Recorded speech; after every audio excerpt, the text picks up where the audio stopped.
Sam's a very frightened guy. You know, that's why he sort of walks in and does stuff like, "Hi, I'm gonna kill you." Because if you're a happy guy, you come in and go, "Hi, I'm gonna kill you."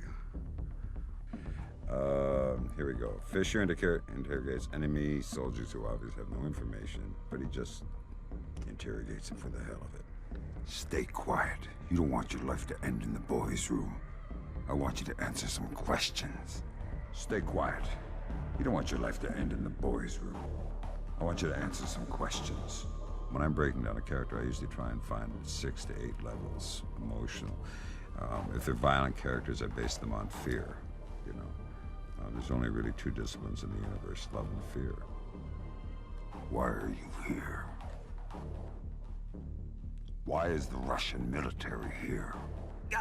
Why is the Russian military here?" Now, it's very hard to do something in an artificial environment and make it real. "Who do you work for?" And I thought I'd like to try it, to see if I could fit in, because I'm more of a reactor. "Hey, smile, try and blink, say cheese, thank you." Given the limitations of the dialogue, given the limitations of the responses and the choices within the game, put character and personality into that. I think I succeeded. Let me do this last one. "Bob's your uncle."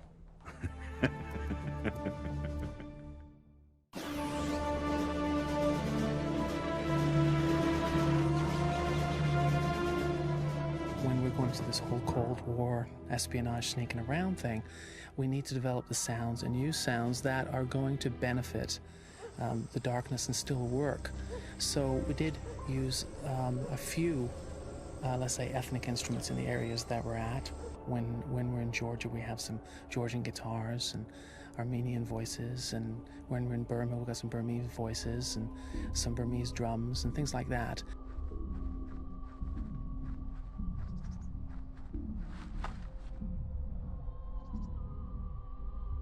The actual technical side of writing music for video games is a whole different breed than any other field of music.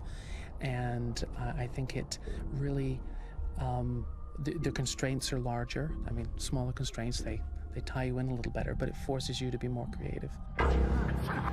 Show yourself!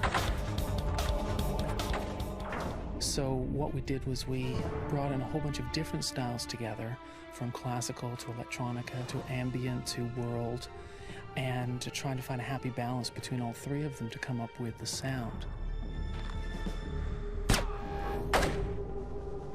We still have the little sense of orchestral in there, which brings the emotion out in the combats.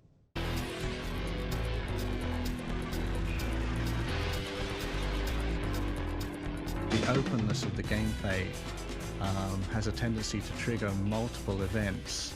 The fact that you can pursue your investigation as the character, we can quickly run into trouble there where you've set off alarms, you're in the middle of a conversation with Lambert, you're being attacked by guards, and you're trying to hide and you've got your night goggles on. The fact that all of those things could happen at the same time makes for quite a lot of complexity in the design. Making the sounds for the video game is very similar to the way you make sound for a movie. I think that probably the most important thing is to be able to have oral imagination. That's to say, be able to imagine in your head how it should sound, and then be able to produce those sounds. Making Sam Fisher truly sympathetic, because at some levels, he's a ninja guy. He's highly trained and very cool, calm, and collected. At the same time, you want to have a connection with him as a human being who's facing danger. So actually giving him an oral signature that made you really feel that you were that person as a player. I provide as much context as I can to the people that are producing the resources, giving them as much information as I can about what's going on in the game, where this sound will play. We don't recycle sounds. Our sound effects are created from the bottom up. When we have a gun sound, we record a gun, and it's that attention to detail with all of the sounds and making them be truly unique for this game.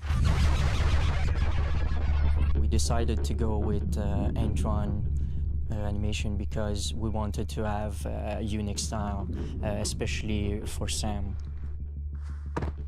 Sometimes we would use video footage of ourselves acting a motion, movement, and use it as a reference for key poses and timing.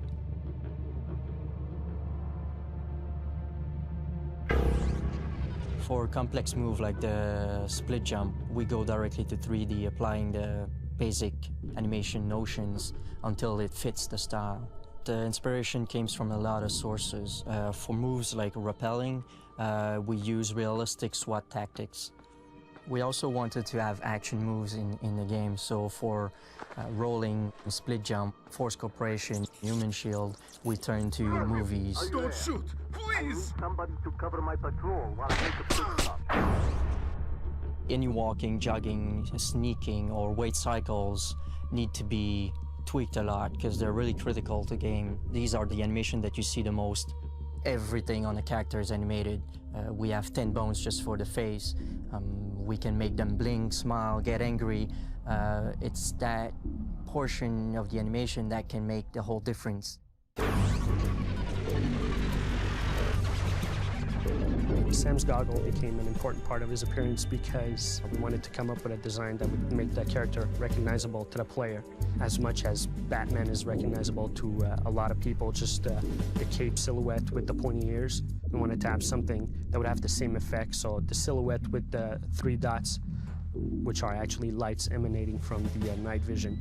I think just that fact alone makes Sam recognizable to a lot of people, and since our game is based on light and stealth, you see that repeatedly in the game. You just see Sam coming out of the shadows with the 3 dots.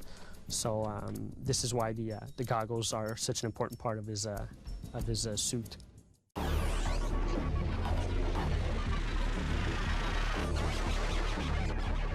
The level designer's job is really to build the content of the game. They build the actual environments. The game designer is responsible for the core design and the core mechanics and the core systems of the game, and sort of making sure that from level to level, the progression of difficulty, the gameplay challenges progress in a way that the player can keep up with the challenge.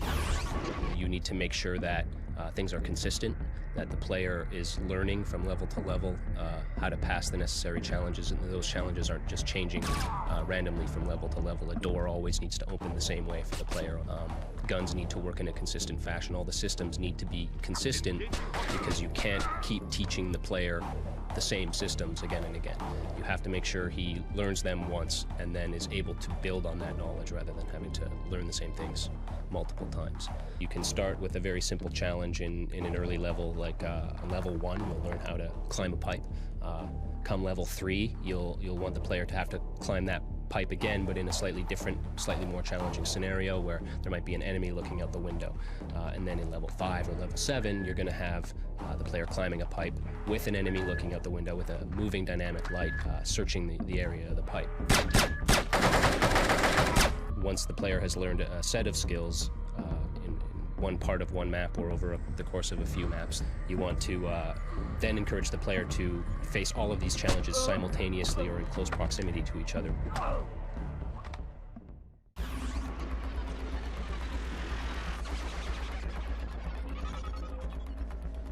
The first step in level design creation is to have the artists create a huge bank of models. We wanted to have as many objects as possible before even thinking of about how the maps would look. Then we created each maps based on what's written in the scenario. We wanted to have a very clear idea of the environment and what the gameplay would be before going on to the 3D stuff. Generally, the atmosphere we wanted to create in each map was danger. The objective of great level design isn't to make maps that would confuse the player like a maze. Instead, we wanted to make the player feel powerful. That means giving them a cool character to play with and the right weapon to use, but also giving them the right environment to be part of. Unlike other games, in Splinter Cell, we wanted the shadow to be a safe territory for the player. and bright areas to be the dangerous territory. With smaller environments, we could make the gameplay much more intense, put the player much closer to the enemies, and it let Sam Fisher interact with the light and shadow much more effectively. The idea was to make a fully interactive environment, make it possible to shoot a computer, take a soda can, and to distract enemies. But much more importantly, to shoot out lights. Shooting lights allow for a different gameplay experience depending on basically how you play. That was the ultimate goal, and well, we made it happen.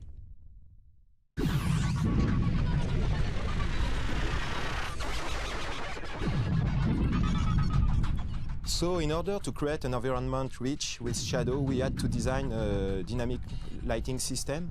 We had to start with a very strong base engine. We chose to work with the Unreal Engine because it offered the power and the flexibility we need. Everything in the game world casts a shadow. This means that the player could interact with light and shadow like never before. They can use shadow to hide in. They could also detect enemies by seeing only the shadow. We realized that Splinter Cell had a lot of unique elements, but we wanted to attract players on the game on a visual basis. We had to get them to pick up the game first before they could discover all the other features. So we had some visual touches like the soft physics system, which use what we call soft body. Soft body are anything in the environment that isn't solid, like curtains and flags. This was the unique visual that we need to differentiate Splinter Cell from the other game. When you develop under Tom Clancy franchise, it means that you need to validate and to justify everything.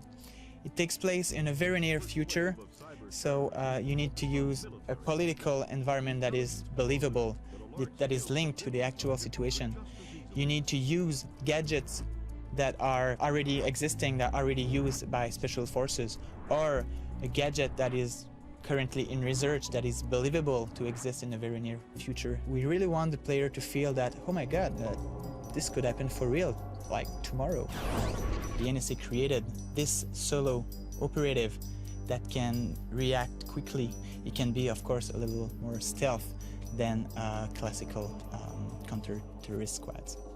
When Sam Fisher is on the field, he receives order from US government, and he doesn't care about international treaties or any political agreement. He do what he needs to do. It could be good thing, it could be very bad things, and he has to do it secretly without leaving a trace. He can play safe by shooting most of the light and make a safe path through the level. He can also decide to shoot a little more on the enemy, or he can also decide to use the environment to create distractions and sneak behind the guards. If he fails and is detected, US government will instantly deny his involvement in this mission. It's all about mixing those features together that would provide either interesting gameplays or interesting graphic results. We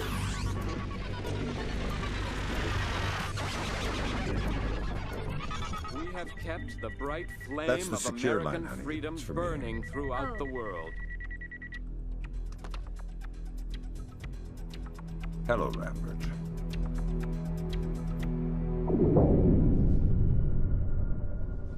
As far as the research that went into coming up with Sam concept and looking at the script was describing Sam as a seasoned veteran, really like a career soldier basically, and all the background that was described in the script was the fact that he was an ex-CIA operative, also an ex-Navy SEAL team member. So one of our first idea was to have Sam sporting white hair. It looked okay, but the feedback we got from a lot of people was the fact that Sam looked too old at that point, not as much as a seasoned, but more as a retired soldier, which was exactly way off what we wanted in the first place. So we've decided to tone down the white hair and just kept it on the sides and do the more black hair type of look, which also was associated with the stealth part of the character. So we've decided to go for that for the final concept.